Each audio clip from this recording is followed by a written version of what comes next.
questions and answers on Mobile Adhoc Network, that is MANET. What is a Mobile Adhoc Network, that is MANET? MANET, it stands for Mobile Adhoc Network. This is also called a wireless ad hoc network or ad hoc wireless network. So this MANET consists of set of nodes which are mobile, and they are connected wirelessly. There is no wire involved in a self-configured, self-healing network without having a fixed infrastructure. Let me tell you, MANET follows the self-chop property.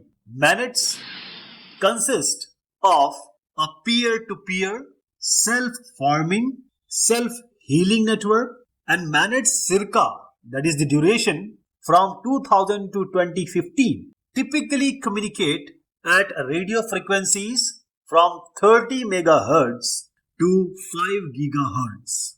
So this is the frequency range for MANETs. MANET nodes are free to move randomly as the network topology changes frequently and spontaneously. Each node, sometimes they act as router also. So each node behaves as a router as they forward the traffic to other specified nodes in the network. MANET may operate in a standalone fashion, or they can be a part of larger, bigger internet.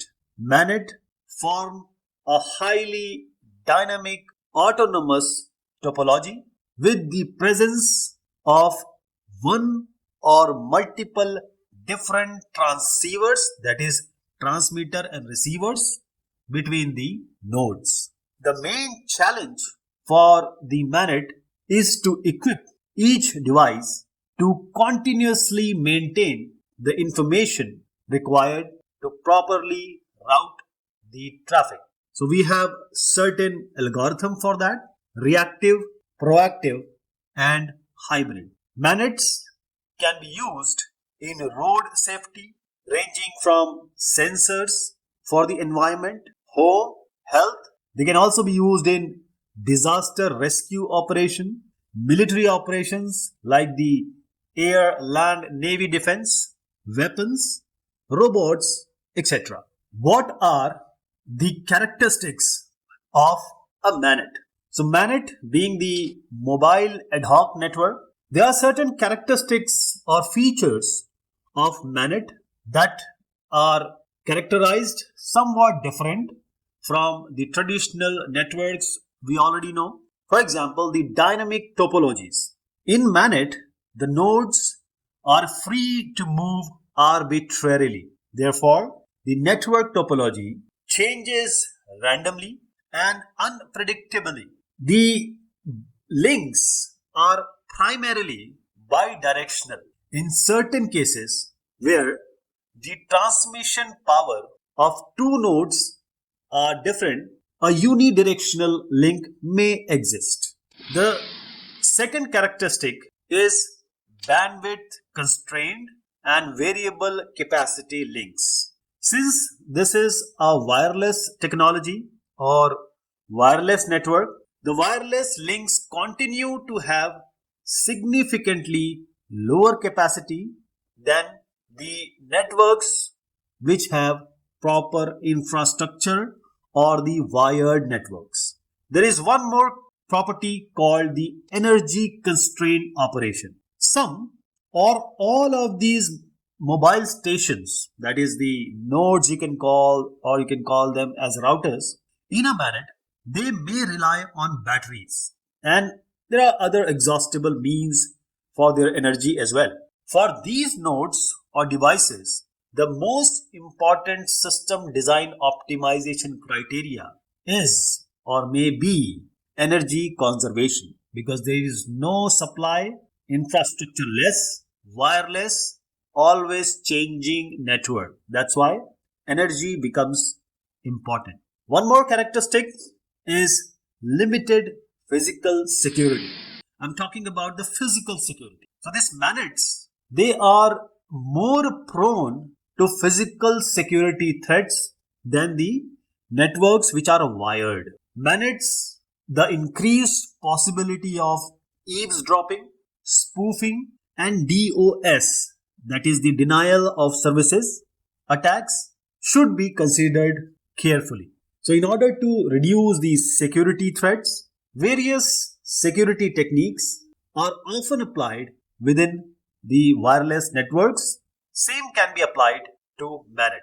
What are the advantages or pros of MANET? There are various advantages of MANET over the traditional network we all know. First comes the flexibility. MANETs are highly flexible as they can be easily deployed in different environments and they can be adapted to different applications and scenarios. So this makes MANETs ideal for use in emergency situations or military operations where there may not be a pre-existing network infrastructure or where the infrastructure setting up is a challenge. Next comes the scalability. MANETs can easily scale or be extended to accommodate a large number of nodes, making them quite suitable for large scale deployments. They can also handle dynamic changes in network topology. Since we don't have any fixed topology for MANETs, that's why the addition or removal of nodes joining and leaving is possible. The next thing comes is the cost effectiveness. Since MANETs, as they are mobile ad hoc networks, they do not require any centralized infrastructure. That's why they are often more cost effective than the traditional wired or wireless networks. They can also be used to extend the range of already existing networks without the need for additional infrastructure.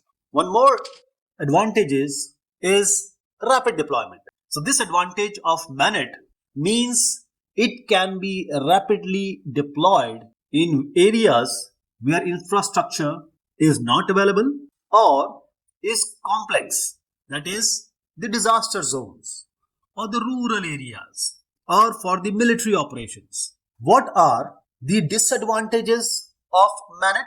First and foremost is the security.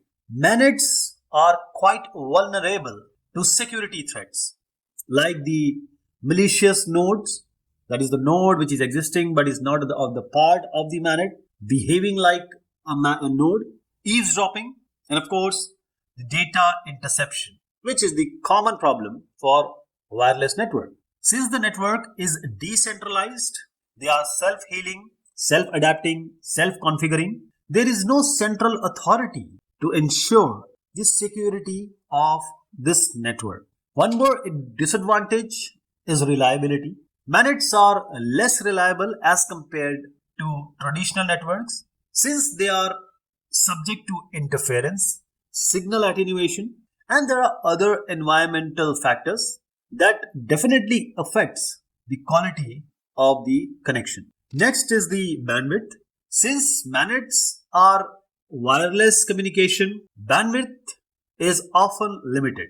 So when the bandwidth is limited, this leads to congestion and delays, especially when multiple nodes are competing for the same channel with low bandwidth. Then the routing comes. So routing in MANETs can be complex, especially when dealing with dynamic network topology because MANETs are dynamic by itself. They are inherently dynamic. So this can result in inefficient routing and longer delays in data transmission. Then of course the power consumption. Most of the MANET or MANET nodes, they rely on battery powered devices. So this power consumption is a significant issue. Nodes may need to conserve the power in order to extend the life of the battery. So this can limit the amount of data that can be transmitted. What are the applications of MANETs, mobile ad hoc networks?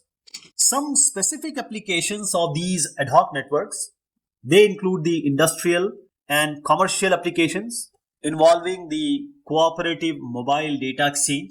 There are many existing and future military networking requirements for the robust IP compliant data services within mobile wireless communication networks, with many of these networks consisting of highly dynamic autonomous topology segments. So the advanced features of MANETs, including the data rates which are compatible with multimedia applications, global roaming capacity or capability, and coordination with other network structures, are enabling new applications. Let us see few of them. The defense applications. Many defense applications, they need or require on the fly communications setup or the network setup. And this ad hoc or network or sensor network, these are excellent candidates to be employed in battlefield management. Then comes the crisis management applications. So as a result of the natural disasters, the entire communication infrastructure is in disarray. That is, they may be washed off. So this restoring of communication becomes very essential. That is how the MANETs may be used here.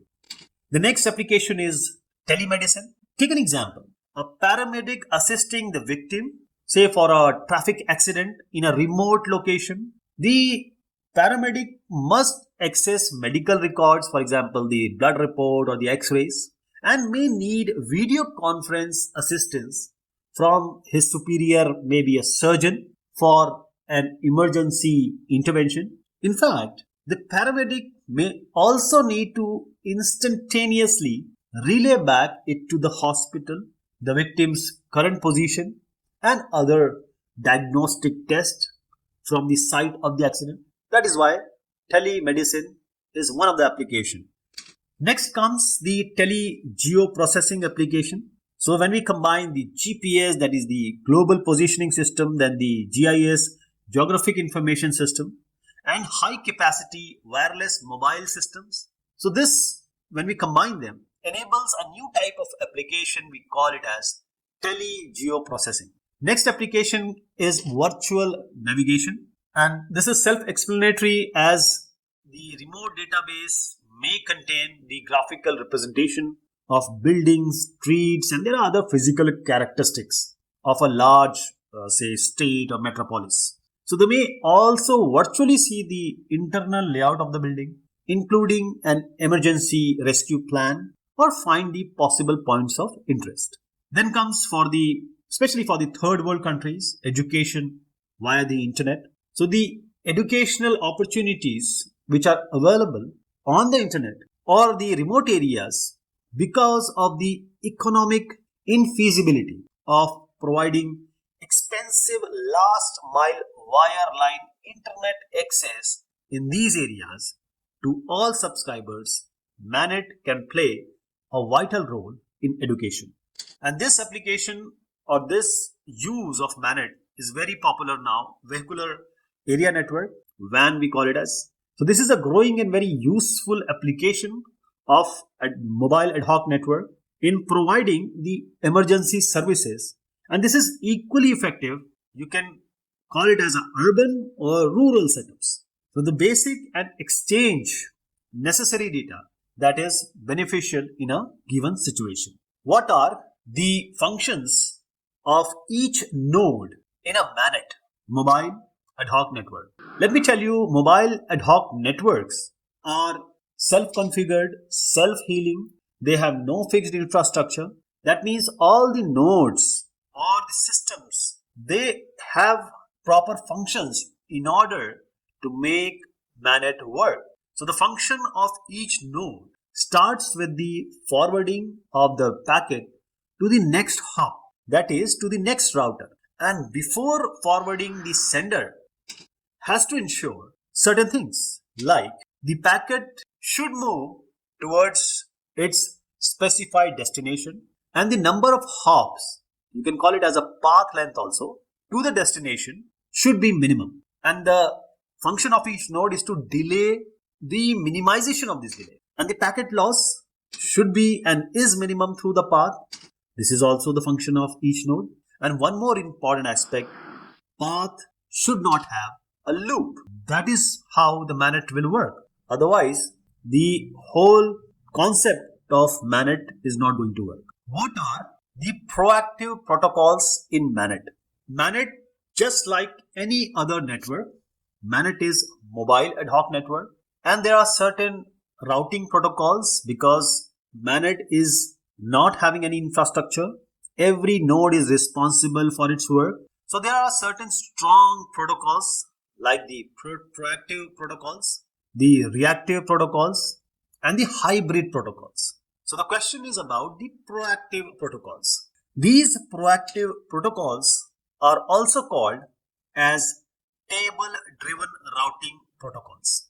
Each node in the routing table, it maintains the information about routes or paths to every other node in the network. This becomes very important. That's why we call it as proactive. Tables or routing tables are updated frequently. Why? Because the network topology is always changing. The nodes are mobile, so they are moving. There may be nodes which are shutting down, leaving or joining the network. The nodes can determine the best route to a destination. So this is also the protocol is saying. Nodes can determine the best route to the destination. And proactive protocols also says that it generates a large number of control messages to keep these routing tables up to date. And it also generates overhead, which consumes large part of available bandwidth. The key to proactive protocols is the nodes maintain information on all routes throughout the network, even if they are not required. So let us summarize. As far as mobility of the network is concerned, proactive protocols, it's very low. Storage is concerned of information. Shortest possible route is stored in the routing table and the route is readily available. They are lower delay in routing data packets. And the advantage of this proactive protocol is quick route establishment since there is a periodic communication to check the availability of routes. But there is one more limitation, which I just mentioned, that the periodic updates of this routing information waste or take up the resources, that is the channel or bandwidth. What are the reactive protocols in MANET? Since we know the MANET is a mobile ad hoc network, so there are certain protocols in MANET. They are reactive protocol, proactive protocol, and combination of these two are hybrid protocols. So the reactive protocol, this is also known as on-demand routing protocol as against the table-driven routing protocols, which are proactive protocols. In reactive protocol, nodes do not maintain up-to-date or the fresh routing information. New routes are discovered only when asked or required. They use the flooding technique to determine the route, and this flooding technique is employed when the node does not have the routing knowledge. So all in all, reactive routing protocol determine routes on a demand or a need basis, not by itself. So let us summarize. The reactive protocol, the mobility of the network is quite high. The storage of routing information, there are no use of routing tables. The routes are only established on demand whenever there is some data to be sent. And the availability is they are created on demand again when the data is to be sent. Therefore, there are high delays because there are delays in routing data packets. So what is the advantage? Only on demand basis the routes are established. So this reduces the delays in periodic exchanging of information on routes availability, which happens in the proactive protocols. So here it is not there. But the problem or the limitation is the delay. Sometimes the packets are even being dropped when these tail routes are available.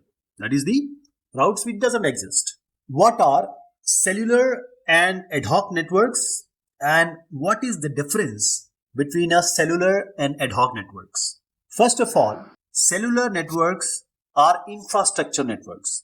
That is, you need buildings, you need towers, you need certain other electronic equipments. While the ad hoc networks, you don't need an infrastructure. You do need the electronic components, but there is no infrastructure needed, no towers, no building. In cellular network, they are fixed.